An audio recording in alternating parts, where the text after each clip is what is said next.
In today's deep dive, we're uncovering the profound mysteries hidden in Wano Country, focusing especially on Mount Fuji's secrets and the concealed location of a Road Poneglyph. Mount Fuji in Wano isn't just any mountain. It might actually be a gateway to Skypiea. Digging into Wano's history hints that a Road Poneglyph could be hidden right there in Mount Fuji. The movements of the Roger Pirates and the ancient legends of Wano shed new light on these mysteries. If you agree with these theories, please hit like and subscribe. Got a different theory? Share it in the comments. Beware, this video contains spoilers up to episode 1067. Let's get right to it. First up, let's unravel the mystery of Mount Fuji's role. Throughout the Wano Country arc, we've constantly seen this mountain, but its true purpose remains unclear. What secrets could Mount Fuji be hiding? Interestingly, there's a theory that Mount Fuji could be a pathway to Skypiea. This hinges on something Hawkins mentioned. The sea stone born in Wano Country could be the key. Remember the clouds in Skypiea, similar in composition, that you could stand or grab onto? It's thanks to a substance called pyrobloin. This substance is transported by volcanoes, so if Wano's sea stone shares components with Skypiea, it implies they're connected through Wano's volcanoes. And with Mount Fuji towering high, touching the sky, it seems like the only place reaching Skypiea. It makes you think that not only pyrobloin, but also ordinary people might reach Skypiea if they try hard enough. Whether it's the top of High West is still a question. Ganfall mentioned that High West's peak is the usual way to Skypiea. Given that it's very difficult to reach Wano, if High West's peak is there, it suggests only the strong can reach Skypiea. This means that if Wano's Mount Fuji is the spire of High West, it cannot explain how the bite dog that was beaten before Nami's eyes was able to get to Skypiea. Given that, we expect there to be more than one separate location for the High West summit. It's just one of the many theories, but it's definitely possible. We might soon learn more about Mount Fuji, and I can't wait to see its mysteries unfold. Now, let's move on to the next mystery. Next up, let's delve into the mystery of the Road Poneglyph's location in Wano Country. Currently, we know of two poneglyphs in Wano. Brooke found one in the basement of Orochi's castle, and Trafalgar Law discovered the other on Onigashima. However, the elusive red Road Poneglyph, a key place in Wano's storyline, is still unfound. So where could it be? Could the red Road Poneglyph be located in Mount Fuji? Initially, I thought it might be on Onigashima, but it's unlikely that Roger ever visited there. Oden returned to Wano 26 years ago, but Kaido had already occupied Onigashima 2 years prior. Even if Roger didn't encounter Kaido, a visit to Onigashima would have inevitably led to a clash with the Beast Pirates. If Roger had met Kaido, it would have led to a massive war. Even if he was dealing with the Beast Pirates, quick copying of the Poneglyph on Onigashima seems improbable, so I think it's not there. Moreover, the narration about quickly copying the Poneglyph and setting sail again was shown against the backdrop of Kurai. This suggests a high possibility of the Road Poneglyph being on Wano's mainland. These options are either finding the Poneglyph in Kurai after dropping off Taki and then departing, or dropping off Taki in Kurai, going to a port where the Road Poneglyph is, copying it, and then setting sail again from Kurai's port. I lean towards the possibility that it was on the mainland. But why Mount Fuji? It's because Roger met with Hyogoro, the boss of the underworld in the Flower Capital. Hyogoro, a major figure who ran the underworld of the Flower Capital, was most likely in the city. This narrows down the potential locations to either the castle or Mount Fuji. Why not the castle? Because Roger didn't meet Orokai. When Oden returned 26 years ago, Orokai was already the shogun, and Sukiyaki had passed away.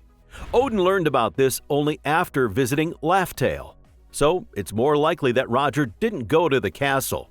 It's plausible that Oden dropped off Taki, went to Mount Fuji to copy the Poneglyph, and then departed amid a commotion. This is one of the many theories, not confirmed yet. If Mount Fuji indeed has a connection to Skypiea and also houses the Road Poneglyph, it becomes an incredibly significant location. Now, let's explore the mystery of why Wano Country was once called the Golden Country. This was revealed through the words of Gyokumaru. The mystery emerged in a dialogue about Ryuma, indicating what kind of man he was. In ancient times, Ryuma protected Wano, known then for its gold, from pirates. If Gyukumaru's account holds true, it implies that there was gold in Wano during Ryuma's era. But why doesn't modern Wano have this gold, and what's its connection to Jaya?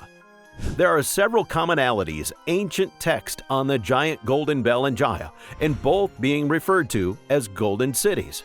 So, did the gold from Wano end up in Jaya? Unlikely, if we believe Gyukumaru. Ryuma lived around 400 years ago, which coincides with Jaya being flung into the sky. If Jaya was known as a golden city at that time like Wano, the theory of gold being transported from Wano weakens. So why is there no gold in Wano now? This is more of a logical guess than a theory. The gold was either plundered after Ryuma's era or hidden because it couldn't be protected. Wano is currently riddled with impoverished towns, but imagine a storyline where the hidden gold is used to restore Wano's former glory. However, this hinges on the possibility that gold still lies uncovered in Wano. Moving on to another mystery of Wano Country, the reason behind Kaido's prolonged stay there. Kaido once told Yamato that he stayed in Wano specifically because it was Wano. This implies a definitive reason for his choice. So what was Kaido's objective in Wano? Let's discuss three theories. The first theory relates to the previous mystery about Wano being a golden country. Kaido might have believed in the existence of gold in Wano and stayed for its wealth. Additionally, Wano is rich in resources. The presence of liquor iron ore discovered by Koala and mentioned in Dressrosa as mineral contained in weapons likely to be exported suggests a special mineral found in limited countries. A country called Golden would likely be abundant in weapons too. Kaido could have stayed in Wano for its potential riches, fame, and power. The second theory is that Kaido was waiting for Joy Boy. Kaido, in his search for a place to die, mentioned to Luffy that he couldn't become Joy Boy, indicating this as a possibility. However, this theory stumbles over the fact that Wano wasn't open to the world. Ironically, Luffy did enter the country and became akin to Joy Boy. If Kaido truly awaited Joy Boy, Wano would have been opened. His failure to do so suggests a different true motive. The third theory posits that Kaido believed an ancient weapon was in Wano. While its existence there is unconfirmed, Kaido, who desires a world of violence, could create such a world with an ancient weapon. He might have thought Wano housed this weapon and aimed to build his ideal world. This theory stems from Crocodile's experience. He knew about Pluton despite being unable to read poneglyphs. Similarly, Kaido might have known about the ancient weapon's existence without knowing its location. However, this raises the question of why not choose Alabasta, which could have been equally suitable. So, the first theory about Wano's rich resources and the potential for wealth, fame, and power seems more plausible. Next, we delve into the enigma of Wano Country, a closed-off nation for over 800 years, yet teeming with devil fruits. Characters like Kinemon, Reizo, Tama, and even the little Bunkichi have consumed devil fruits. It's quite surprising to see such a variety in a secluded country. It seems normal for members of the Beast Pirates and their affiliates to eat them, but also include samurais and animals. So why are there so many devil fruits in Wano? One straightforward theory is a trade deal between Wano and the world government, resulting in an influx of devil fruits. However, this theory has its flaws. If Kaido, who amassed devil fruits and manufactured smiles, received them through world government trade, it seems unlikely he would allow the likes of Kinemon to consume them. Considering the high value of devil fruits at around 100 million, selling them rather than allowing samurai to eat them seems more plausible. This leads to another theory. Wano might be the origin of devil fruits, or perhaps there's a tree in Wano that produces them. Wano is known for containing a special component, pyrobloin, found in sea stone. This component, responsible for creating island clouds, is thought to accelerate the growth of flora and fauna evident in the enormous creatures of Skypiea. Whether pyrobloin contributes to the growth remains unclear, but it's a possibility. And if a plant absorbs such ingredients, it is likely to bear devil fruits as well. However, if Wano is abundant in devil fruits, Skypiea should be too, making this theory less credible. Considering all this, the mystery remains unsolved. It might be just a miraculous coincidence that Wano has a plethora of devil fruits. The connection between Wano and these fruits is still unclear, and uncovering this secret would be exciting. Moving on to another mystery, Zunesha.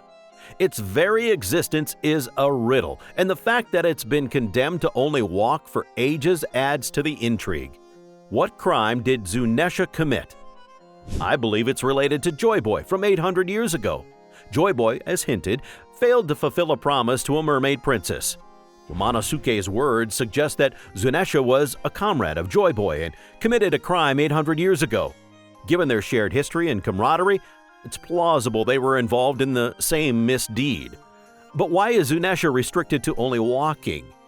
This seems to be an order from the Kozuki clan of that era, possibly to protect the Mink tribe. A key hint here is that Momonosuke's words hinting Zunesha to perform actions beyond walking. If someone other than the Kozuki clan had commanded it to walk, Momonosuke's words wouldn't have enabled any additional actions. Thus, it implies that walking is a directive from the Kozuki clan.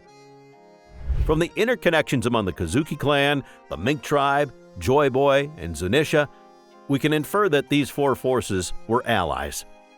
However, with Joy Boy's defeat 800 years ago and awaiting the next Joy Boy, Zunesha has continued to walk, perhaps to prevent the Mink tribe from facing extinction. The reasons behind Zunesha's longevity and its true nature remain shrouded in mystery. Next, let's delve into the mystery surrounding Joy Boy. Originally existing 800 years ago, Joy Boy is likely not a person's name, but a title. This is inferred from Odin's words awaiting for Joy Boy's appearance and Zunesha's statement about Joy Boy's return. If it's a title, it would be linked to someone who awakened the powers of the human fruit model Nika. The title might refer to the person who first awakened Nika's powers, or perhaps someone who awakened these powers and then came to be known as Joy Boy. Among these possibilities, the former seems more likely. I also believe that Joy Boy is part of the D clan. From Odin's words during his execution and upon returning to Wano, it's evident that he was waiting for Joy Boy. Yamato mentions that the man Odin waited for is Luffy, primarily because of the D in his name. Considering these factors, it appears that the D clan possesses the qualities to become Joy Boy. Does this mean that only the D clan can awaken Nika's powers? While many mysteries remain, one theory is that the will of devil fruits may play a part in this. There are still numerous unknowns about Joy Boy, including how it was known that he would appear 800 years later and his connection to the Straw Hat. If there's a relation between Joy Boy and the Straw Hat, the child featured in Volume 31 might also play a significant role. With this, we conclude our discussion on the mysteries of Wano Country. Each mystery seems on the cusp of revelation, adding to the excitement. And that's all for today. This channel posts summaries and explanations and ranking videos related to One Piece. If you like One Piece, we'd be happy if you could support us by subscribing to our channel and commenting. Thank you for watching to the end, and we'll see you in the next video.